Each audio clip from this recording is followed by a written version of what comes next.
청주 시내버스 노선이 신규 개발 지역 중심으로 바뀝니다. 이달 안에 공개될 개편안을 미리 살펴봅니다. 16년째 애물단지인 괴산의 초대형 가마솥.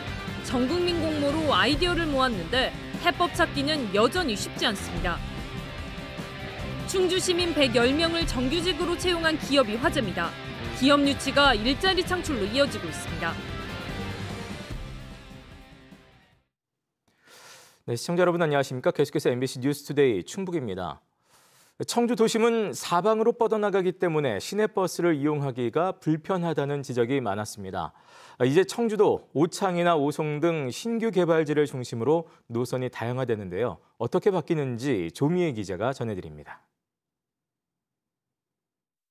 인구 7만 명이 넘어 지난 2021년 대읍으로 승격한 오창읍. 충북도 내 웬만한 군보다 인구가 많지만 대중교통 이용하긴 좀처럼 쉽지 않습니다. 교통편이 너무 불편해요. 충대 있는 데 쪽에 갈 일이 많아서 몇 번 버스를 타려고 했는데 이게 갈아타는 게 너무 힘들더라고요. 너무 오래 기다려야 돼요. 읍내 순환 노선이 없다 보니 오창 안에서도 대중교통 이용이 불편하긴 마찬가지. 많이 걸어야 돼요. 버스 타도. 택시 타기도 좀 애매하고. 오창읍은 청주시가 44개 읍면동의 대중교통 접근성을 분석한 결과 가장 열악한 곳으로 꼽혔습니다. 그러나 이번 버스 노선 개편으로 오창읍의 대중교통 환경이 확 달라질 것으로 보입니다. 청주 시내 동서부권으로 각각 나가는 버스가 평균 13분에서 15분 간격으로 배차되고 오창읍 내부를 순환하는 순환 노선도 생길 예정입니다. 빠르게 확장하고 있지만 대중교통 수요를 충족하지 못해 민원이 잦았던 오송도 노선 다양화가 이뤄집니다. 오송 2산단에 버스를 많이 배치해줬으면 좋겠습니다. 너무 불편합니다. 더울 때는 너무 힘들더라. 신규 택지 개발지인 가경동, 동남지구, 송절동 일대를 중심으로 오송역을 비롯해 거점 지역을 오가는 노선의 개편도 집중적으로 이뤄집니다. 개발에 따라서 대중교통의 공급이 원활하지 못했던 지역들이 좀 많이 있습니다. 그런 지역들에 대해서는 노선 조정이나 저희가 신설을 통해 가지고 신규 노선을 좀 확대한. 이는 상당로와 사직대로에 집중된 노선을 절반 가까운 수준으로 통폐합하고 대신 간선과 지선을 연결해 수도권처럼 환승을 늘리면서 가능해졌습니다. 이와 함께 읍면 지역엔 기존 공영버스 대신 부르면 오는 콜버스를 시범 운영 중인데 지역별 수요에 따라 고정 노선과 호출형 버스를 함께 운영하는 실험도 이뤄지고 있습니다. 일부 어르신분들이나 좀 사용하기 불편하시다는 분들을 위해서 고정으로 운행하는 콜버스를 같이 운행을 하려고 하고 있고. 청주시는 이달 중 최종 검토안을 공개한 뒤 지난 7월에 이어 주민 의견을 한 차례 더 수렴해 오는 12월 본격적으로 개편을 시행할 방침입니다. 한편 17년 만에 이뤄지는 노선 개편이 순조롭게 이뤄지기 위해선 중공영제를 둘러싼 버스 노조와의 갈등도 넘어야 할 산입니다. MBC 뉴스 조미입니다. 16년째 애물단지 신세인 괴산 가마솥의 활용법을 찾기 위한 전국민 공모가 마무리됐습니다.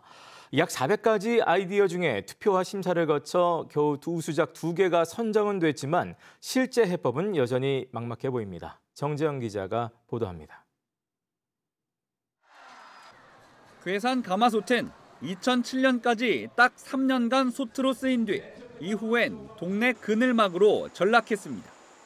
뚜껑을 여닫는데 4천만 원, 매년 유지보수비로 1,000만 원이 들다 보니 6년 전 예산 절감을 위해 내부에 페인트를 칠한 뒤부터는 솥 기능도 완전히 잃었습니다. 이런 가운데 솥을 산막이 옛길로 옮기는 안이 거론됐고 김영환 충북지사는 실패학 교과서에 뺄 수 없는 메뉴라며 옮겨선 안 된다고 제동을 걸고 나섰습니다. 7개월 뒤 충청북도는 전국민 아이디어 공모를 진행해 약 400건 중 18건을 국민투표에 붙였습니다. 전남 여수처럼 가마솥 표면에 영상을 상영하고 주변에 포장마차를 유치하는 가마솥 포차거리가 1등을 차지했습니다. 그런데 이후 심사위원 15명의 최종 심사 결과는 투표와 많이 달랐습니다. 투표 때 7위였던 미디어 아트 활용 경관 조명 설치와 미니 솥밥 판매가 1위, 4위였던 김장축제와 연계한 가마솥 축제가 2위를 차지한 겁니다. 가마솥 포차거리는 7위, 공동 2위였던 실패 박물관과 미니 가마솥 제작은 각각 4위와 8위로 떨어졌습니다. 신라면들도 여러 가지 국민들이 생각한 부분에 대해서 가점 부분도 인식하겠지만은 그래도 현실적으로 계산군과 도역도가 협의해서 나갈 수 있고 또 실체적으로 뭔가 좀 사업할 수 있는 이런 부분에 좀 중점을 두지 않았나. 결국 수상작에 선정된 건 우수작 2건 등 9개의 아이디어. 하지만 실제 활용법으로 언제 어떻게 반영될진 미지수입니다. 괴산군 입장에선 어떤 선택을 하든 군민 성금을 투입했다는 부담과 예산 낭비를 덮기 위해 추가 예산을 쓴다는 비판에 직면할 수 있습니다. 송인헌 괴산군수는 수상작을 꼼꼼히 살피겠다면서도 적합하지 않다면 재검토할 수 있다는 입장을 밝혔습니다. 쓸지 말지 괴산군 판단에 달린 겁니다.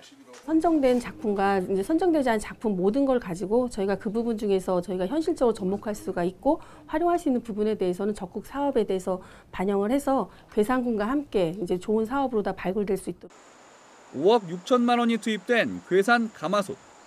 사실상 마지막 수단으로 전 국민 아이디어까지 모았지만 고민은 해결되지 않고 있습니다.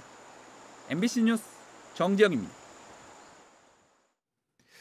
많은 지자체가 앞다퉈 기업을 유치하는 것은 지역의 고용 창출과 소득 증대를 기대하는 것이겠죠.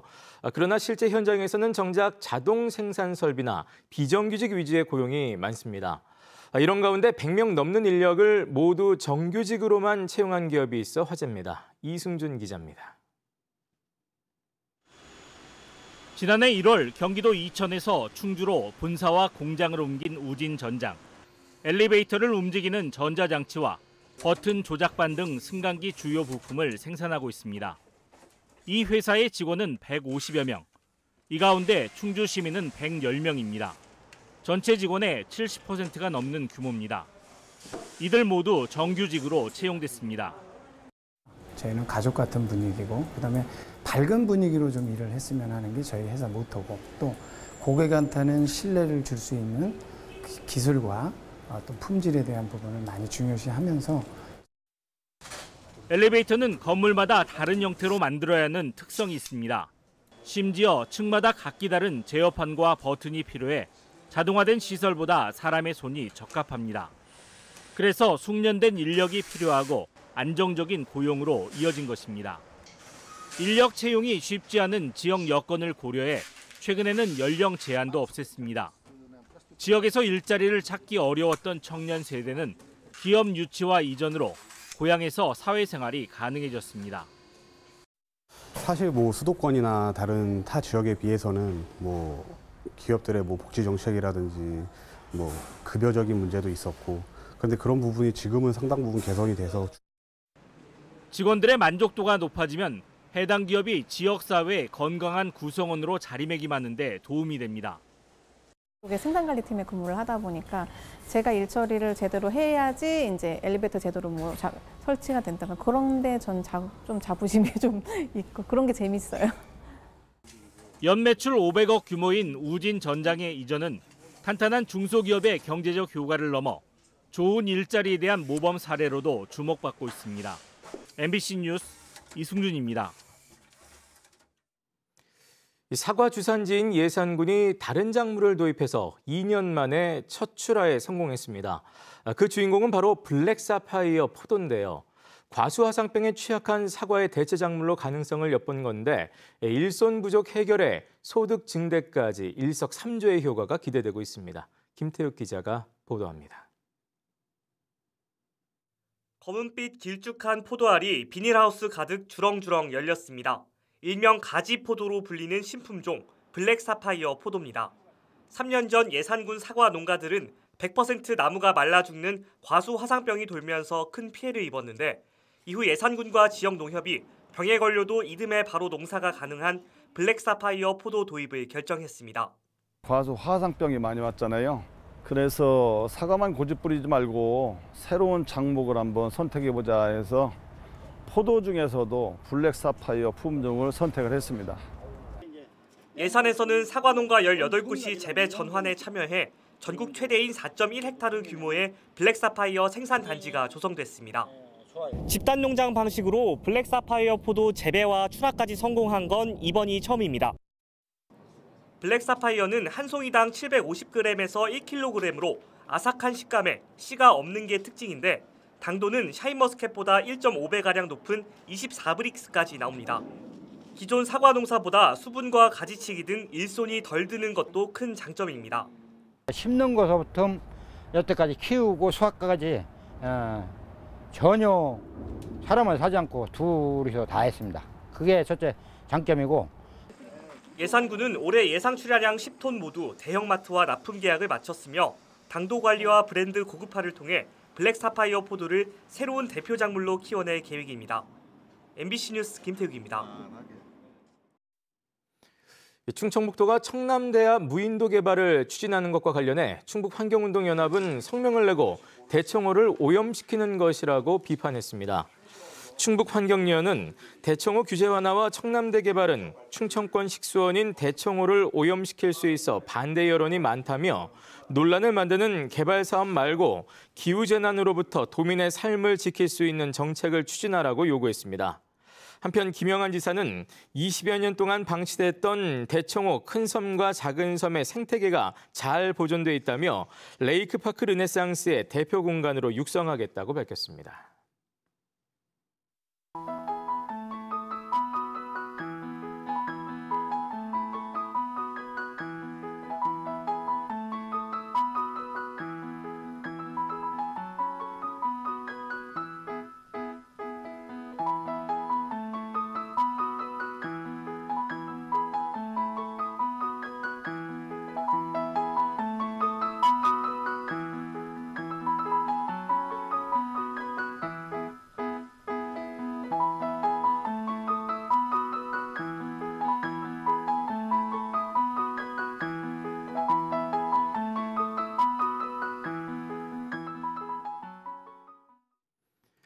지난달 베트남과 태국에 갔던 충북 무역사절단이 792만 달러어치의 수출 계약을 체결했습니다. 충청북도와 무역협회 충북지역본부는 지난달 18일부터 엿새 동안 팜스킨과 미미식품, 명전바이오 등 도내 10개 수출 기업이 베트남 호치민과 태국 방콕에서 수출 상담회를 열어 792만 달러어치의 계약을 체결했다고 밝혔습니다. 이번 수출 상담회는 코로나19의 제약을 벗어나 현지 대면 상담을 통해 충북 소비재 제품의 우수성을 알리는 자리가 됐습니다. 충주에 처음으로 친환경 쌀 도정시설이 들어섰습니다. 농촌진흥청 시범사업으로 충주시 엄정면에 8억 원을 들여 마련된 도정시설에는 하루 16톤의 친환경별을 도정할 수 있는 색채 선별기와 정선기, 현미 분리기 등이 설치됐고 소포장 시설까지 갖춰 친환경 쌀의 생산과 가공, 유통까지 일괄 처리가 가능하게 됐습니다. 한편 충주 친환경 영농조합법인은 137개 농가가 64헥타르에서 연간 200여 톤의 친환경 쌀을 생산하고 있습니다. 보은 휘발령이 라이더들의 성지로 각광받고 있는 가운데 제1회 휠러스 페스티벌이 오는 7일 회인면 일원에서 열립니다. 네, 지금까지 MBC 뉴스투데이 충북이었습니다. 시청해주신 여러분 고맙습니다.